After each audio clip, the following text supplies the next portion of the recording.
كل نفس بما كسبت رهينة إلا أصحاب اليمين في جنات يتساءلون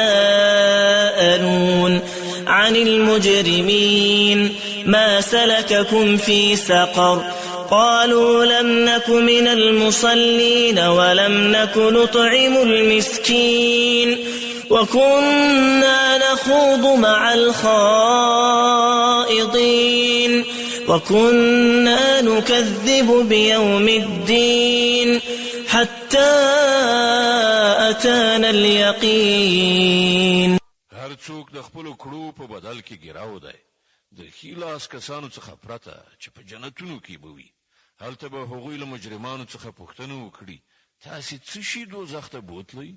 هغوی به وایي موږ له لمونځ کوونکو څخه نه وو او مسکین ته مو خواړه نه ورکول او د حق پر خلاف خبرو جوړونکو سره په یو ځای کېدو موږ هم خبرې جوړولې او د جزا ورځ مو دروغ ګڼله تر دې پورې چې موږ له هغه باوري شي یعنی مرګ سره مخامخ شو.